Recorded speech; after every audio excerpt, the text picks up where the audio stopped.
Vallahi, ne që e dojnë Allahun Azza wa Jall, edhe që kina mall për Allahun Azza wa Jall, Allah Azza wa Jall ka mall ma shumë se sa sikur një nanës ti kishte hik fëmia, ti kishte hup fëmia, edhe 10 vjet s'u gjen fëmijën e vet. Në moment kur i kthehet fëmia, ç'i përçafon nana fëmijën, e përçafon me përçafimin më të madh. E për këtë arsye ta dini se ç'ki malli nanës është zero në krahasim me mallin që Allahu Azza wa Jall e ka për ata të cilët e respektojnë edhe dojnë Allahun Azza wa Jall. Allahu Azza wa Jall i ka thonë Davudit: O Davud, sikur ta dinin ata që ma kanë kthy shpinën. Para mendoj, jo ato që e dojnë Allahun Azza wa Jall. Sikur ta dinin ata që ma kanë kthy shpinën, sa më ka marrë malli për ata, edhe çfarë dashurie kanë për ata, kishin mushkëri prej qefit se sa mall ka mu për ata. Thot, o Davud, thot, kjo është dashuria që e kam, edhe malli për ata që ma kanë kthy shpinën. Po si është dashuria për ata që është kam dojnë mu edhe me respektojnë mu.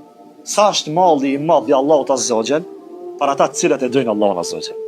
Për shembull, ta mendojsh e beson Allahun Azza wa Jall kurse ki po.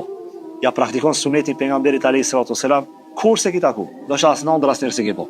E beson që kur gjoti nuk beson më shumë sa Allahun Azza wa Jall dhe pejgamberin alayhis salatu wasalam, po që këtë dashni që të tërqetet momentalisht ki kura, edhe që këtë respekt për dinin e Allahut, edhe për që këtë kontribut për dinin e Allahut, edhe për që këtë atë kontribut sakrifis që e mëson dinin e Allahut Azza wa Jall, Allahu Azza wa Jall ka me ta paguajt me xhennet të veta. Do të thonë, vallahi, ne që e dojnë Allahun Azza wa Jall, edhe që kina mall për Allahun Azza wa Jall, Allah Azza wa Jall ka mall ma shumë se sa sikur një nanës ti kishte hik fëmia, ti kishte hup fëmia, edhe 10 vjet s'u gjen fëmijën e vet. Në moment kur i kthehet fëmia, ç'i përçafon nana fëmijën, e përçafon me përçafimin më të madh. E për këtë arsye ta dini se ç'ki malli nanës është zero në krahasim me mallin që Allahu Azza wa Jall e ka për ata të cilët e respektojnë edhe dojnë Allahun Azza wa Jall.